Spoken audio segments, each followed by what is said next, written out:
Hey y'all, so today I'm going to be trying to re-stretch my ears. A little bit of backstory is I used to have stretched ears. I was at a 2 gauge. I'll insert a picture. It wasn't big at all. As you can see, when I took them out, I was able to go back to wearing just regular earrings. The hole is still a little bit bigger than what you would typically get it pierced with, but it's very easy to wear earrings. I have no issue. And yeah, so we're gonna see whether or not my ears, they'll stretch, obviously. We're gonna see what they'll stretch to. Okay, so I have already washed my hands. I've washed all my tapers and the jewelry I'm going to be using. That's very important. Even if it's new and in the package, you still need to wash it beforehand. Sterilize it some way, because you do not want your ears to get infected when trying to stretch. I've had that happen to me before.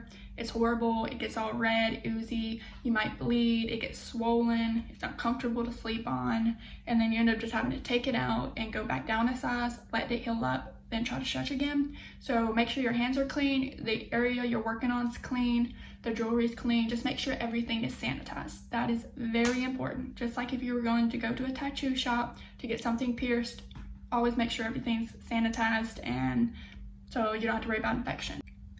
We're just gonna, I know for a fact the 14 gauge is gonna go right through, but just because I wanna be safe, I wanna do this correctly, I don't wanna damage my ears, I am going to go through taper size until I find the one that fits best. You put some type of lubrication on it.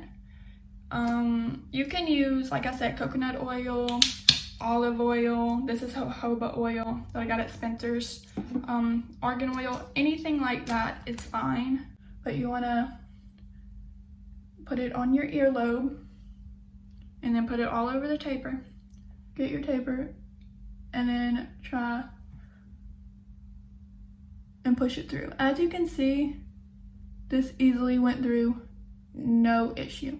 So I was right. Obviously my ears are too stretched for a 14 gauge. So now what I'm going to do is I'm going to go to the next size, which is a 12. Oh, a 12. But we're going to go through the same process that we just did.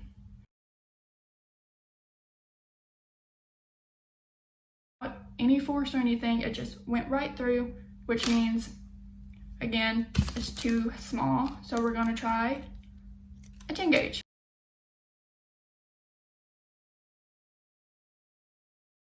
So an 8 gauge is in, but it did go all the way through. I'm going to test my luck with a 6 gauge. Lubricate, and then we're just going to push it through. Okay. See, that's as far as I can go with that one. I can already feel it. As you can see, it didn't even go halfway. Hey guys, so I'm back.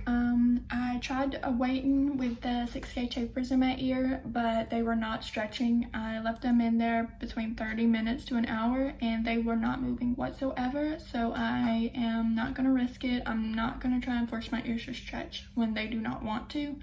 And so I'm going to go back to an 8 gauge. But as you can see, the 8 gauge tunnel went in perfectly. And it just looks like a cute little diamond. A diamond in, but I'll go ahead and put in a regular tunnel for y'all, just so y'all can see what it looks like. But as you can see, my ear is very red from me trying to stretch to the 6 gauge. So that is what your ear would look like with a tunnel in it. And my little diamond. But yeah, I'm just gonna stick with my little diamonds. But yeah, there we go. So my ears are officially stretched to an 8 gauge. And obviously because of the diamonds, you wouldn't really be able to tell. But when I think my ears are good and I try to stretch to a 6 gauge, I will be back and show y'all that. Bye guys.